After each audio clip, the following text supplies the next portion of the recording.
Welcome to an academy. स्वागत है आप सबका। मेरा नाम है सुहेल तुर्की और इंडिया के लार्जेस्ट प्लेटफॉर्म में आप सबका स्वागत है। और crack UPSC CSC GS with India largest learning platform. यदि अगर अभी अभी तक आपने अन अकेडमी को सब्सक्राइब नहीं किया है तो प्लीज अभी सब्सक्राइब करें और लेटेस्ट हमारे जितने भी कोर्सेज चल रहे हैं उसमें आप पार्टिसिपेट कर सकते हैं। और उसके बाद दूसरी चीज, the most important part of this area is like what we are going to do today. हम क्या करने जा रहे हैं। लेकिन यदि अगर आप personal guidance live classes plus लेना चाहते हैं, उसमें आपको unlimited access, weekly test, study material, study plan, expert की गाइडलाइंस, टेस्ट एनालिसिस, ये सारी चीजें मिलेंगी। साथ में ही टॉप एजुकेटर के साथ आपको पढ़ने का मौका मिलेगा, जहां पे आप इन एजुकेटर से कोई भी हेल्प ले सकते हैं। 4 in 1 ऑफर में अगर आप करते हैं तो मींस आप कोड यूज करते हैं मेरा सुहेल 10, तो 1 ईयर की सब्सक्रिप्शन आपको मिलेगी और साथ में ही आप उसमें बुक्स भी ले सकते हैं। प्लस यूपीएससी सब्सक्रिप्शन के लिए आपको क्या करना है, आज ही आप डायल करेंगे कोड सुहेल, कैपिटल में लिखेंगे SUHAIL सुहेल 10, तो आप मेरे एनसीईआरटी के जो कोर्सेज आने वाले हैं उसमें भी पार्टिसिपेट कर सकते हैं, जो वेल स्ट्रक्चर्ड कोर्स रहेंगे। और इन एनसीईआरटी कोर्सेज में मैं सिर्फ बेसिक से पढ़ाने की शुरू कर रहा हूँ। ये कोर्सेज हिंदी और इंग्लिश दोनों में होंगे। और एक और बात, संडे को हर दिन आप लोगों के लिए बिगेस्ट फ्री स्कॉलरशिप टेस्ट है, जहां पे आप फ्री रजिस्ट्रेशन करवा सकते हैं combat every Sunday at 11 AM।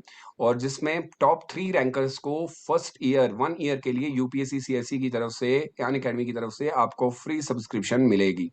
आज हम पढ़ रहे हैं भारतीय चित्रकला की प्रमुख शैलियां। कल मैंने आपको ऑलरेडी बताया था कि किस तरीके की चित्रकला भारत के अंदर होती थी। आज पढ़ेंगे भारतीय चित्रकला की प्रमुख शैलियां। शैलियों को जब हम शब्द में यूज करते हैं तो इसके फीचर्स क्या क्या हैं वो जरा हम लोग पढ़ते हैं।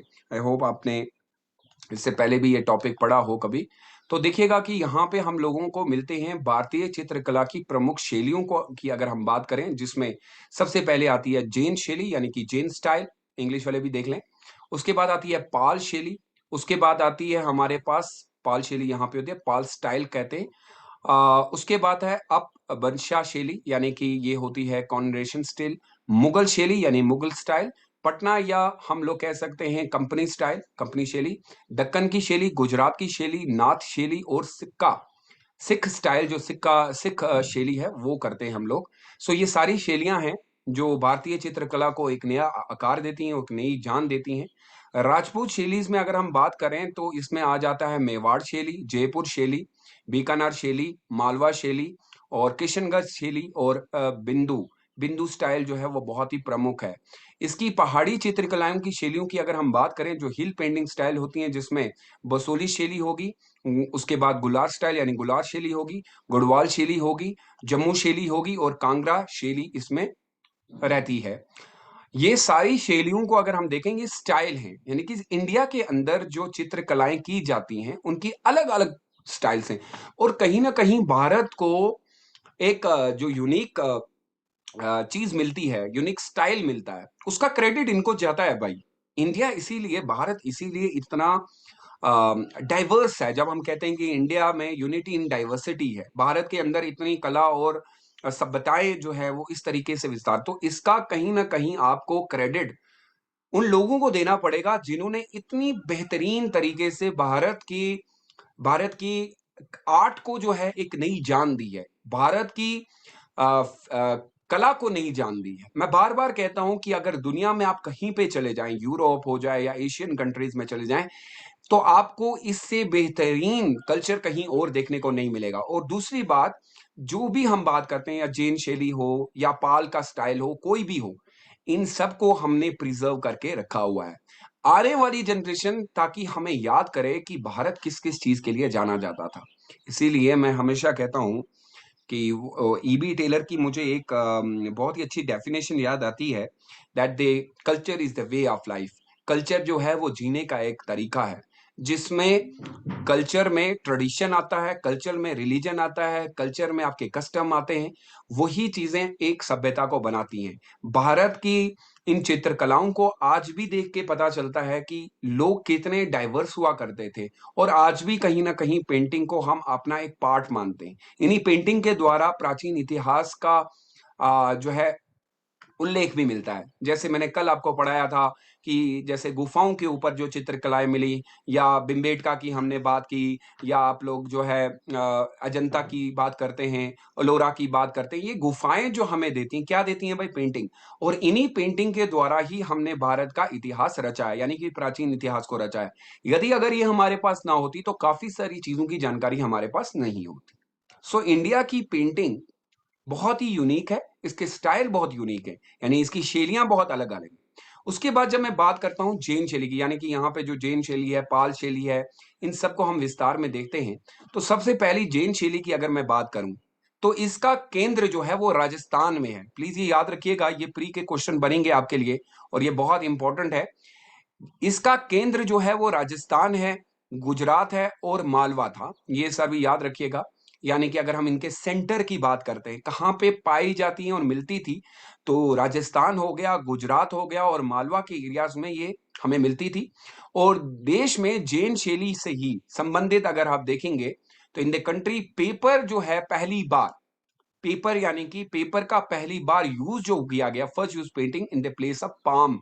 पहले उस समय क्या होता था, जो है जो पेंटिंग बनाई जाती थी उनको पत्तों के ऊपर किया जाता था, लेकिन पहली बार जेम्स स्टाइल ने चेंज करके इनको कागज पे लिखना या कागज पे बनाना शुरू कर दिया, कागज का प्रयोग किया गया। सो कल यूपीएससी प्री में आपसे क्वेश्चन पूछ सकता है कि उस शैली यानी उन चित्रकलाओं की बात करें जिन्होंने पहली बार कागज का इस्तेमाल किया और पाम वगैरह को छोड़ के। सो ये प्रयोग करने के बाद भारत की इन चित्रकलाओं में एक नई जान फूंक दी गई, नए तरीके थे। इस कला की शैली में जैन के अंदर क्या चीजें दिखाई जाती थी, यानी इसमें तीर्थंकर्स तीर्थंकर्स को दिखाया जाता था, यानी कि मैसेंजर्स को दिखाया जाता था। और इस शैली पर फारसी शैली का भी प्रभाव स्पष्ट दिखता है, यानी कि अगर हम कहेंगे तो ये कहां से इसको लाया गया है या इन्फ्लुएंस कहां से लिया गया, तो ये पर्शियन स्टाइल है। ये इतना इंपॉर्टेंट है बेटा, ये प्री के क्वेश्चंस आपके लिए बनेंगे ही बनेंगे और ये आपको पता होना चाहिए। यहां पे जब मैंने बात की थी, तो यहां पे देखिए, जब ये हमने पढ़ा था जैन शैली होती क्या है। अब जैन शैली सर हो गई, या पाल शैली हो गई, या उपाशा शैली हो गई, या मुगल शैली हो गई, इनको शैली अगर इतना बड़ा नाम है तो सर इनके पीछे कोई हिस्ट्री भी होगी। तो उसकी हिस्ट्री यही है कि जो जैन शैली है, इसका आपको केंद्र याद रखना पड़ेगा, कहां कहां से है। जैसे राजस्थान हो गई, गुजरात में और मालवा में था। और इसमें सबसे पहले जो है कागज का इस्तेमाल किया गया। और कागज के साथ साथ ये भी पता चलता है कि इसके ऊपर जो थीम थी, यानी कि इसका मेन उद्देश्य जो था, वो तीर्थंकर को दिखाता है, उनकी चित्र बनाई गई थी। इस शैली पे फारसी का बहुत ज्यादा प्रभाव देखने को मिलता है।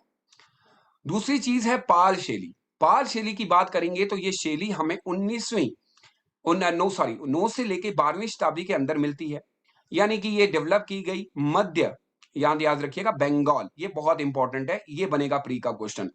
बंगाल में पाल वंश ने इसकी शुरुआत की थी। पाल डायनेस्टी जो थी, जो रूल करती थी उस समय बंगाल के अंदर, जो शासनकाल हुआ करता था, उन लोगों के दौरान जो है इसको विकसित किया गया। इस शैली की विशेषताओं का अगर देखें तो इसमें सबसे बड़ी बात हमें यह मिलता है कि इसका जो प्रभाव देखने को मिला, बौद्ध धर्म से प्रभावित थी, यानी कि बौद्ध के ऊपर, यहां पे देखिए, ये आपको दिख रहा होगा, ये बौद्ध धर्म से ही प्रभावित थी। और अगर हम देखें तो सर इसका जो दृष्टिकोण देखने को मिलता है, इस शैली के अंदर जो चीज हमें दिखती है वो क्या है, पेंटिंग जो ज्यादातर की गई शैली ने नेपाल और तिब्बत की चित्रकलाओं को भी काफी प्रभावित किया है। कल आपसे पूछेगा, जो illustrative style illustration also influence in the painting of Nepal and Tibet, उनको भी इन्फ्लुएंस किया।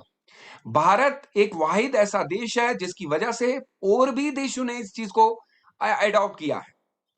सो कल यहां से आपके लिए प्री के क्वेश्चन निकलेंगे ही निकलेंगे बेटा। और ये चैप्टर अगर आप पढ़ेंगे तो आपको नितिन सिंघानिया की बुक में भी देखने को मिलेगा, वहां पे भी आप देखेंगे तो यही टाइप आपको पढ़ने को मिलेगा। लेकिन वहां पे काफी सारी चीजें ऐसी दी गई हैं जिन्हें हमें पढ़ने की जरूरत नहीं है। अगर आप इतना ही करते हैं तो आपके लिए बहुत काफी है। उसके बाद आता है मुगल शैली। सर ये क्या थी? आप सब जानते हैं, मुगलों का एक बहुत बड़ा इतिहास रहा है। मुगलों ने भारत के ऊपर काफी समय तक जो है यहाँ पे रूल किया, उनका शासन रहा। उन्होंने प्रशासन के अंदर, उन्होंने आर्ट एंड आर्किटेक्चर के अंदर काफी बदलाव लाया। उसी के साथ साथ चित्रकला में भी उन्होंने काफी ज्यादा बदलाव लाया। ये ज्यादातर अगर आप देखें तो जो भारत के अंदर मुगलों की चित्रकला की अगर हम बात करें, तो भारत के अंदर फारसी, फारसी याद रखिएगा, ये बहुत इंपॉर्टेंट, भारतीय फारसी और मुस्लिम मिश्रण देखने को मिला है। यानी ये mixture of Indian, Persian and Muslim था, mixture of Indian, Persian and Muslim, यानी कि तीन चीजें हमें देखने को मिली। इसमें तीन चीजें आपको देखने को मिलेंगी, इंडिया का भी, पर्शियन का भी और मुस्लिम्स का भी। तो जब किसी चित्रकला में आपको तीन चीजें एक ही बार देखने को मिले तो यह समझ जाइएगा कि वो हमारे लिए बहुत महत्वपूर्ण है। अगर हम बात करें अकबर की, क्योंकि अकबर के समय काफी सारा काम हुआ, अकबर के शासनकाल में ज्यादातर जो चित्रकलाएं की गई, उसमें अगर आपको चित्रकलाएं देखने को पड़ेंगी, यहां पे लिखा है जो बिगेन होता है during the region Akbar, masterpiece जो क्रिएट की गई थी उस समय, वो थी हमजा नामा। इस शैली के अंदर चित्रकलाओं में भारत में एक नया युग की शुरुआत हुई। नए युग की शुरुआत इसलिए हुई क्योंकि इस कला की एक आप अब देखेंगे तो एक बहुत ही प्यारी चीज जो बनाई गई थी वो थी हमजा नामा। मुगल चित्रकलाओं की अगर हम बात करें तो नाटकीय कौशल और इसमें एक और जो चीज दिखाई जाती थी उस समय, जो पेंटर्स जो पेंटिंग करते थे, ड्रामेटिक ड्रामा दिखाए जाते थे। मुगल पेंटिंग की सबसे बड़ी बात, ड्रामा दिखाए जाते थे और पेंट ब्रश का इस्तेमाल किया जाता था। यहाँ पे लिखा हुआ है बेटा, मुगल चित्रकलाओं में नाटकीय और कौशल और तुर्की ग्रेफिनेट के लिए विकसित किया गया। अगर आप गहरेपन को देखेंगे तो उनके अंदर एक वो ड्रीम दिखती है। अगर इस पिक्चर के अंदर देखेंगे तो लगता है कि अभी उठ के आ जाएगी। बहुत ही यूनिक नेचर को दिखाया जाता था। जहांगीर खुद भी एक अच्छा चित्रकला बनाता था, चित्रकार भी था, और उन्होंने बहुत ज्यादा पेंटिंग को विकसित भी किया। उनके द्वारा उस समय जो है वो कुछ उन्होंने ऑफिसर भी बनाए थे, तो उनके द्वारा जो है इसको बहुत ज्यादा आगे तक लिया गया। जैसे जहांगीर के समय इंकरेज करने के लिए उन्होंने कुछ कोर्ट के सीन्स बनाए, जैसे उस्ताद मंसूर हो गए, उब्दुल हसन हो गए, बिशादास हो गए। ये बेस्ट पेंटर उस समय कोर्ट के माने जाते थे। याद करिएगा, ये प्री का क्वेश्चन बनेगा कि जहांगीर के समय बेस्ट पेंटर जो चित्रकार थे उनका नाम बताइए। शाहजहां के समय में भी अगर आप देखेंगे तो शाहजहां के काल में भी चित्र की क्षेत्र में कहीं ज्यादा कार्य नहीं हुए, लेकिन क्योंकि उस समय आप सब जानते हैं कि वो आर्ट एंड आर्किटेक्चर में ज्यादा थे और लड़ाइयां भी उनके समय, क्योंकि वह अगर आप देखेंगे तो इंटरेस्ट इन आर्किटेक्चर में ज्यादा थे। लेकिन ऐसा नहीं है कि उन्होंने चित्रकला नहीं की। लेकिन हम ये मानते हैं कि अकबर और जहांगीर के समय में भारत के अंदर मुगल शैली का विस्तार बहुत ज्यादा हुआ। फिर बाद में इसी क्षेत्र कला को ज्यादा से ज्यादा लोगों ने पसंद भी किया, क्योंकि इनके समय मैन्युचर पेंटिंग भी आ चुकी थी। यानी कि पहले जो पेंटिंग होती थी वो दीवारों पे होती थी, इन्होंने कागजों पे करना शुरू कर दिया। इन्होंने कलर बहुत अच्छे अच्छे यूज किए, नेचर को ज्यादा दिखाने की कोशिश की है, क्योंकि इन्होंने कोई भी रिलीजन के तौर पे नहीं बनाया। क्योंकि मुसलमानों के द्वारा जो है वो धर्म की कोई भी चित्रकला नहीं बनाई जाती, लेकिन नेचर हो गया, पौधे हो गए, गार्डन हो गए, अपनी उन्होंने चित्र बनाना शुरू कर दिए। तो मुगलों के समय में भी चित्रकला के ऊपर बहुत ज्यादा काम हुआ है। अगर हम बात करते हैं राजपूत पेंटिंग स्टाइल की, यानी कि राजपूतों के द्वारा क्या क्या किया गया, अब यहाँ पे याद रखिएगा, जैन शैली एक, पाल शैली एक, मुगल शैली एक, और उसके बाद राजपूत शैली एक। राजपूत की पेंटिंग्स की हम बात करें तो राजपूतों की शैली विकसित जो हुई वो 18वीं शताब्दी में हुई। ये शैली जो हुआ करती थी ये राज दरबार में ही हुआ करती थी, यानी कि कोर्ट के अंदर ही होती थी। इसका एक स्टाइल होता था जो डेवलप किया गया। और ऑल दो ये थोड़ा सा सिमिलर एलिमेंट हैं जो हमें राजपूत स्टाइल में भी कुछ ऐसा उतना ज्यादा हमें डिफरेंस नहीं देखने को मिलती। इस शैली में राजमाला से संबंधित चित्रों का काफी महत्वपूर्ण है। और इस शैली में मुख्य तौर पर अगर आप देखेंगे तो लूट चित्र में बनाए गए थे। राजपूत चित्रकलाओं की एक उदाहरण के तौर पे अगर विशेषता दी जाए तो आप लोगों को एक पता चलेगा कि इनके द्वारा मैन्युचर पेंटिंग बहुत ज्यादा की जाती, एक्स्ट्रा ऑर्डिनरी जो पेंटिंग होती थी वो दिखाई जाती थी। और यहाँ पे कला के द्वारा एक चीज थी कि छोटी छोटी चीजें, स्मॉल, बहुत ही छोटी चित्र जो होते थे वो बहुत ही छोटे हुआ करते थे, स्मॉल, और बहुत ही स्पष्ट होते थे। यानी कि चित्र बहुत ही क्लियर दिखते थे कि हाँ भाई जो चीज बनाई गई है वो देखी जाती है। इनकी बहुत ज्यादा ब्रांचेस थी, यानी कि अगर हम देखें तो इस शैली की का विकास कई शाखाओं से हुआ है। यानी कि राजपूत पेंटिंग एक नहीं है, उसमें बहुत है। जैसे पहली शैली को हम मालवा शैली कहते हैं। इस शैली के अंदर अगर आप देखेंगे तो कलर जो है, रंगों का इस्तेमाल जो है वो ज्यादातर किया गया, ब्राइट एंड डार्क कलर ज्यादा इस्तेमाल किए गए। मालवा शैली अपनी चमकती और गहरे कलर रंगों के कारण जो है वो ज्यादातर बहुत ज्यादा प्रभावित करती है। और इसमें अगर आप देखेंगे तो मालवा स्टाइल पेंटिंग में आप रासिकल प्रिया, यहाँ पे रासिक प्रिया जो है वो सबसे ज्यादा दिखाई गई है। प्री का क्वेश्चन बनेगा बेटा, याद रखिएगा। उसके बाद मीवाड़ स्टाइल जो है, बैकग्राउंड में अगर आप देखेंगे तो मीवाड़ शैली में जो पृष्ठभूमि सामान्यता यानी कि बैकग्राउंड जो होता था मेवाड़ स्टाइल जनरली एस्टेब्लिश किया जाता, फुल ऑफ आर्किटेक्चर होता था, ये वास्तुकलाएं दिखाई जाती थी और ये पेंटिंग हो जाती थी। उसके बाद बीकानेर पेंटिंग की बात करें तो बीकानेर जो है शैली, अधिकांश जो है कलाकार मुस्लिम थे। ये शैली अपने जो मुसलमान हुआ करते थे वो ज्यादा करते थे, फेमस होती है सब टाइप पर। और डल कलर जो है इसमें ज्यादातर जो कलर जो होते हैं मध्य रंग जो है उसमें इस्तेमाल किए जाते हैं, ब्राइट इतने नहीं होते। अब ये डिफरेंस बोलेगा कि बीकानेर और मालवा का फर्क क्या है, तो बीकानेर में जो है कम कलर का इस्तेमाल किया जाता है और मालवा में जो है वो कलर जो है वो बहुत ज्यादा स्टाइल यूज किए जाते हैं। उसके बाद हमारी एक और आती है बूंदी स्टाइल। अगर आप बूंदी स्टाइल की बात करेंगे तो इस शैली में नारी, नारी मीन्स विमेन की मैं बात कर रहा हूं। बूंदी स्टाइल में अगर some criteria were establish for depicting female, female beauty दिखाई जाती थी, यानी यानी कि चित्रकला जो दिखाई जाती थी उसमें कोशिश ये की जाती थी कि विमेन होनी चाहिए, यानी कि महिलाओं को दिखाया जाता था। नारी सद्य का चित्रण किया जाता था, अपने वो जो मस्तक वगैरह हो जाते थे, फेस जो होते थे, ब्यूटी को दिखाने की कोशिश की जाती थी। उसके बाद होती थी कोटा स्टाइल, जो कि आजकल फेमस है अपने एग्जाम वगैरह कॉलेज और कोचिंग के लिए। कोटा में अगर आप देखेंगे तो कोटा स्टाइल जो है वो बूंदी स्टाइल से ही संबंधित सेम था। इसमें भी विमेन को ही दिखाया जाता था, very similar to Bundi style. इसमें जो ज्यादातर पिक्चर्स जो होती थी वो लाइन्स की, चीता और इन चीजों को, फॉरेस्ट एंड वर्ल्ड फेमस बहुत ज्यादा हुआ करती थी इस शैली में।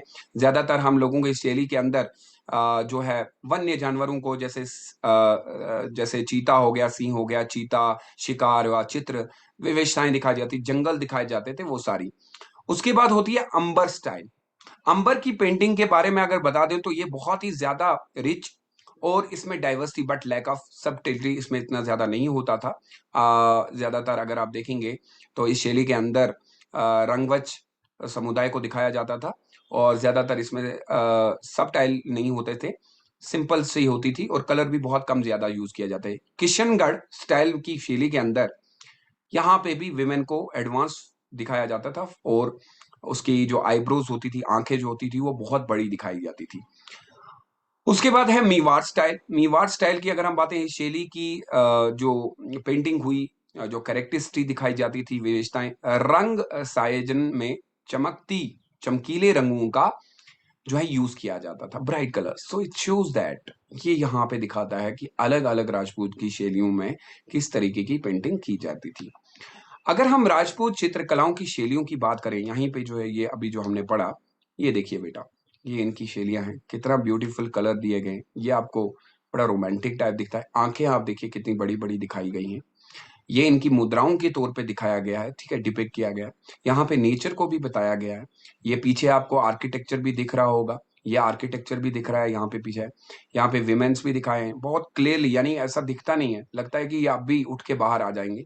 और पूरा जो है साइज जो है वो बहुत ज्यादा रखा गया है, कलर प्री डिफाइनेड है। नेचर के साथ साथ जो है बहुत सारी और चीजों को भी दिखाई गई है। अब आ जाए पहाड़ी शैली पे। पहाड़ी चित्रकला शैली जो है वो नेपाल पेंटिंग से बहुत ज्यादा इन्फ्लुएंस है, यानी कि इस कला में जो चित्र जो दिखाए गए हैं वो आपको क्या दिखते हैं, टेक्सचर जो दिया नेपाल पेंटिंग, ये जो यहाँ पे है बेटा, ये देखिएगा, इसमें इस कला के चित्रों की जो है बनावट पर नेपाली चित्रकला की जो है प्रभाव देखने को मिलते हैं। पहाड़ी चित्रकला में ज्यादातर हम लोगों को क्या देखने को मिलता है, कृष्णा सागा वेरी पॉपुलर हुआ करती थी ज्यादातर, among all the hill painters जो हैं वो ज्यादातर फेमस हुआ करते थे। और उसी के बाद एक और स्टाइल कहा जाता है बसूली style, Garhwal style, Jammu style, Kangra style, ये सारे स्टाइल जो है पहाड़ी चित्रकला के ही एक पार्ट है। उसके बाद आती है बंगाल स्टाइल, बंगाल शैली। बंगाल स्टाइल ऑफ पेंटिंग अगर आप देखेंगे तो ये अंग्रेजों के समय में जो है विकसित हुई, यानी कि 20 सेंचुरी के अंदर। और इसका स्टाइल जो है इंडियन नेशनलिज्म से लिया गया था, यानी कि राष्ट्रवाद से लिया गया था, दौरान हुआ भारतीय राष्ट्रवाद से जो है संबंधित थी ये चित्रकला। But it was also encouraged by the money art loving Britisher, जो एडमिनिस्ट्रेटर होते थे वो भी इसको बनाते थे, उनको भी अच्छा लगता था। रविंद्रनाथ टैगोर के नेफ्यू अविंद्रनाथ टैगोर जो थे वो अर्लीस्ट पेंटर रहे हैं जिन्होंने काफी सारी पेंटिंग जो है उस समय बनाई। और उन्होंने बहुत सारी ब्यूटीफुल पेंटिंग जो की थी, इन्फ्लुएंस्ड बाय मुगल्स से भी वो इन्फ्लुएंस थे। टैगोर की मोस्ट ऑफ जो फेमस वर्क था यार वो था भारत माता, इन विच उन्होंने डिपेक्ट किया था हिंदू गॉडेस आफ्टर 1920। और ये डिक्लाइन हो गया with the rise of Indian nationalism. फिर इसका पतन हो गया था बाद में भारतीय राष्ट्रवाद के बाद, उदय के बाद, साथ ही इसका इस शैली का पतन हो गया। लेकिन इस शैली का इस्तेमाल बहुत ज्यादा टाइम तक किया गया और आज भी हम लोग इसको एक इम्पॉर्टेंट एरा मानते हैं। इसलिए एरा मानते हैं क्योंकि भारत जब आजाद हो रहा था तो इन चीजों का इस्तेमाल करके लोगों को दिखाया जाता था कि भारत है क्या। और ये यूरोप के अंदर सबसे पहले शुरू हुआ था कि चित्रों के द्वारा भी लोगों के अंदर राष्ट्रवाद जगाया जाता था। उसके बाद आती है पटना, पटना की कंपनी शैली। ये देखिएगा कि मुगल काल और यूरोपियनों के काल के बीच में ही, यानी मिक्सचर है यार, with a mixture of Mughal art और यूरोपियन आर्ट को मिला के पटना की शैली बन जाती है। पटना की शैली को अगर आप देखेंगे तो इसको European art was called Patna और कंपनी स्टाइल, इसको पटना या कंपनी की शैली भी कहा जाता है। और ज्यादातर इन पेंटिंग के अंदर आपको क्या मिलेगा, to bring reality through the shadows, shadow के थ्रू दिखाया गया है। इन चित्रों में छाया के माध्यम से वास्तविक जो है लेने की प्रयास किया गया है, यानी कि शेडो के थ्रू दिखाया जाता है। ये पिक्चर आपको एक दिख रही होगी, ये शेडो टाइप का आपको दिख रहा है। और इस पेंटिंग के दौरान ये दिखाया गया कि किस तरीके से इन चित्रों को प्राकृतिक और ये दिखाने की कोशिश की है कि ये रियल है, यानी कि ये सही में है। This is a realistic depiction of nature. और ये दिखाया जाता था कि ये है use of ornamentalism is also been done. और इस प्रकृति या दृश्य में के साथ ही आलकृतिक का प्रयोग भी किया गया है। इसमें ब्रिटिश जल रंग यानी कि ब्रिटिश वाटर कलर का इस्तेमाल किया जाता था। और this style was strongly encouraged by British, British लोगों को अच्छा लगता था। वो बैठे हुए हैं पीछे, एक बंदा इनके घुड़सवारी कर रहा है, तो अपने आप को चीजों को दिखाने के लिए, इसीलिए इसको पटना कंपनी स्टाइल कहा जाता है, क्योंकि ये कंपनी के साथ भी संबंधित है और मुगलों से भी संबंधित ली गई है। उसके बाद हमारे पास है मधुबनी पेंटिंग, बहुत फेमस है। इसके आकार से आपको कुछ चीजों का पता चलेगा। मधुबनी पेंटिंग और Madhubani painting and Darbhanga some area of Nepal in they, अगर आप देखेंगे तो ये बिहार की मध्य लिंच इलाके के मधुबानी एरियाज में या मधुबानी दरबंग एरियाज में होती थी। और क्रेडिट जो इसका जाता है, इसका प्रकाश में लाने का श्रेय जिसे जाता है, जिसने इनको बाहर लेके आए थे, उनका नाम था W.G. आर्कर को ही, जिन्होंने 1934 में बिहार में भूकंप के निरीक्षण के दौरान इस शैली को देखा था। यानी कि भूकंप हुआ, उसके बाद पता चला कि यार ये भी पेंटिंग करते थे। इस पेंटिंग को अगर आप देखेंगे तो ज्यादातर ये धार्मिक है। इस शैली की विशेषता मुख्य ये है कि ये धार्मिक है और इनमें चटक रंगों का प्रयोग किया गया है, यानी कि religious often use bright colour. ये कलर आपको दिखता होगा, देखें लाल कलर, इन कलरों का बहुत ज्यादा इस्तेमाल किया गया है। आंखें जो है, आंखों को काफी बड़ी आकार में दिखाया गया है इस चित्र में, खाली जगह भरने के लिए।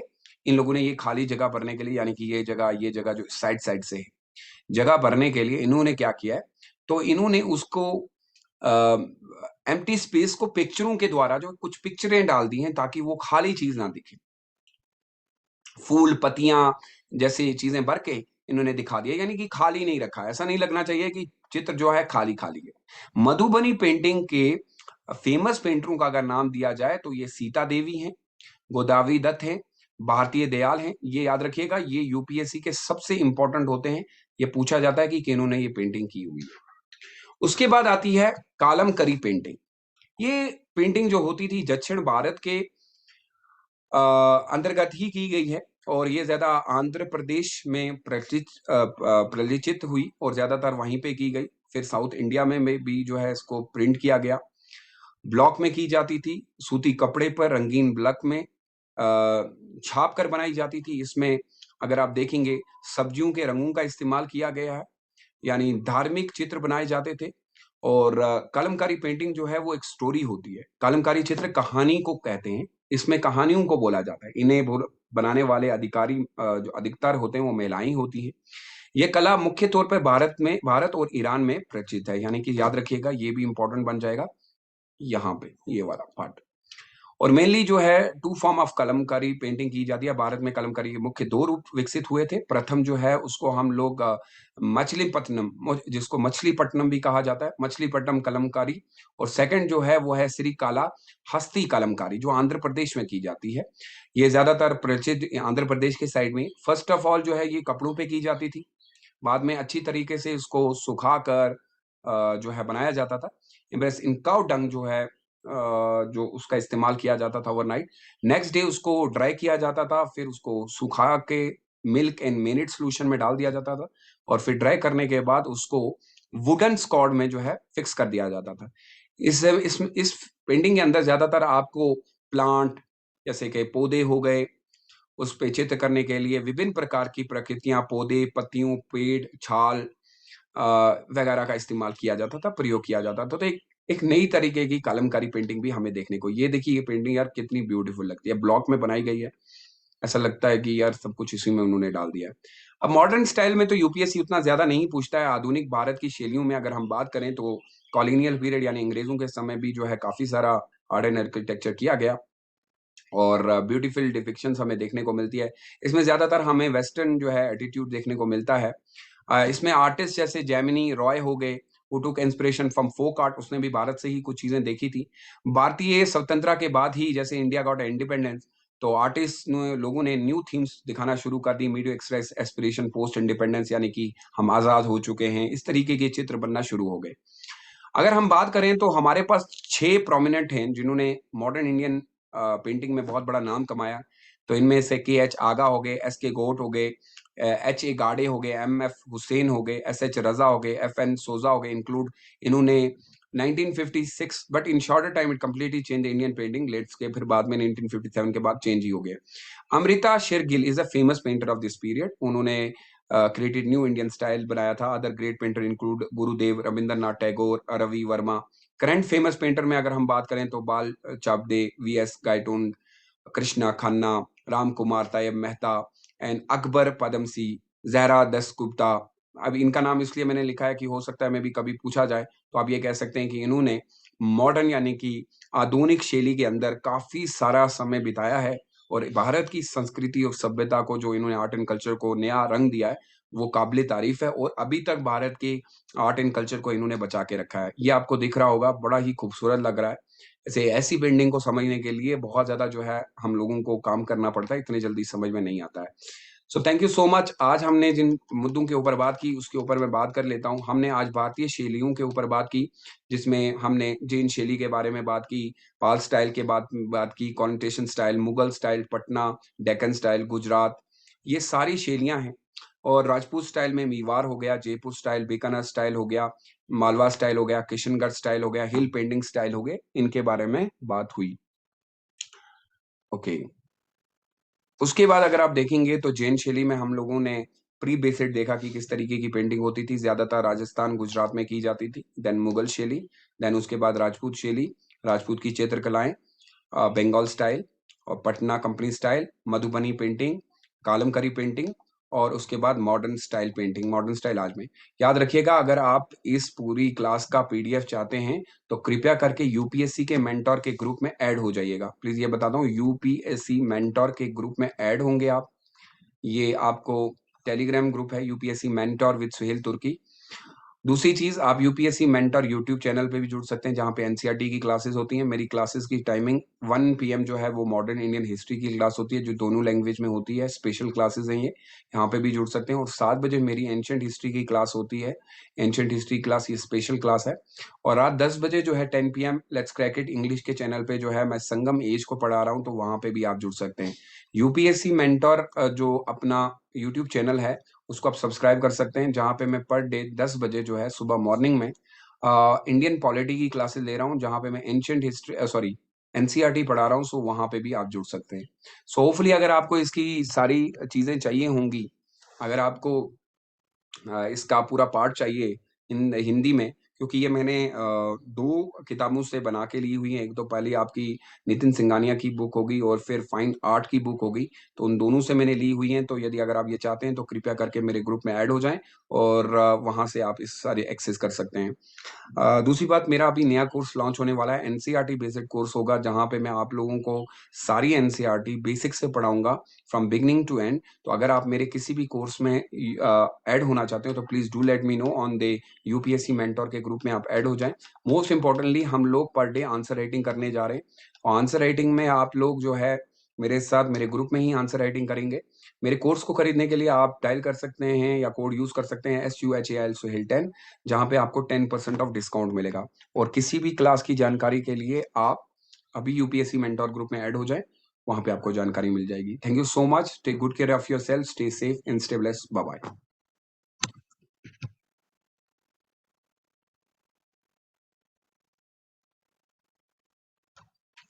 अभी आई होप इसके बाद आप मिल जाएंगे मुझे क्लास में, और उस क्लास में हम लोग डिस्कस करते हैं रिगार्डिंग 7 बजे की क्लास में। जरूर जुड़िएगा। Bye bye.